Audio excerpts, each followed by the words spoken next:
story. It's a true story. I know it's true because it happened to me. A number of years ago, I had a dream. And I can remember that I was alive when Jesus came again.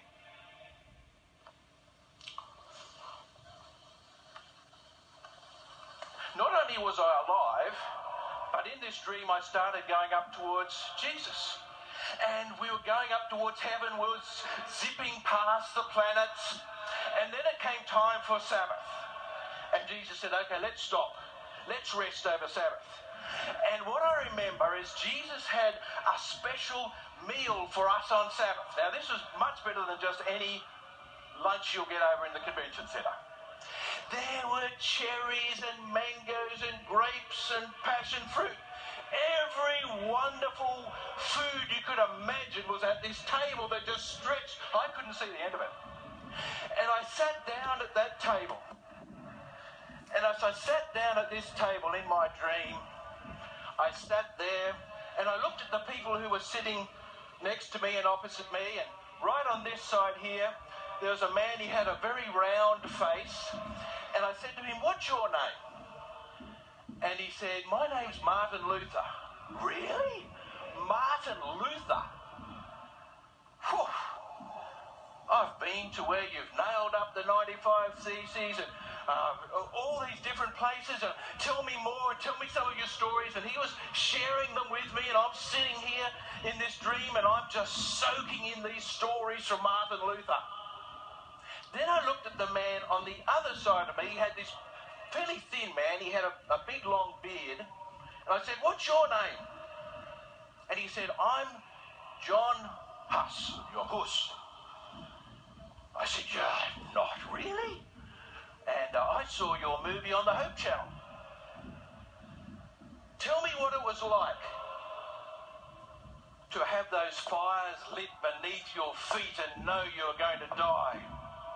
And he's telling me these stories, and I was just in absolute, I was just soaking this in. Then there was a man on this side of the table, and I said to him, what's your name? He said, I'm John the Baptist. You're not. Jesus said you're the greatest man that's ever lived. Imagine baptizing Jesus, preaching. Tell me more. And for about 15 minutes he was telling me story after story of what it was like to be on planet Earth with Jesus.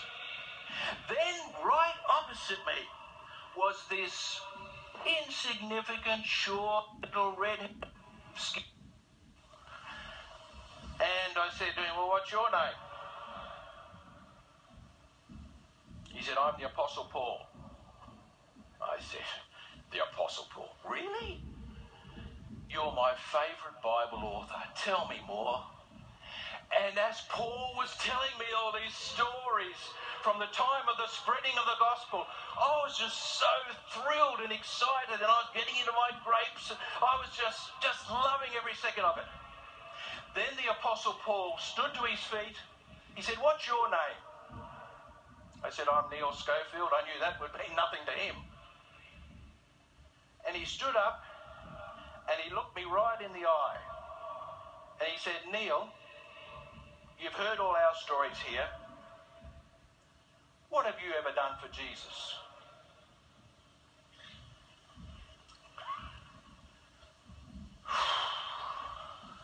I got such a shock that I woke up in a cold sweat. You see, I woke up and I realized I was not ready for Jesus to come. Why? Well, it wasn't a matter of what I had done or hadn't done. That was just a symptom.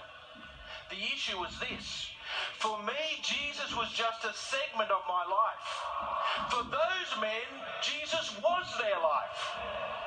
For me, Jesus would come back as an acquaintance at best. For these men, Jesus would come back as their best friend. I woke up from that dream and I recognized my woeful spiritual condition. I realized I needed Jesus in my life. That night, by God's grace, I accepted Jesus as my wonderful, merciful Saviour, my precious Redeemer and friend. Now I long for the day where I can look up and say, "Lo, this is my God. I have waited for him, and he will save me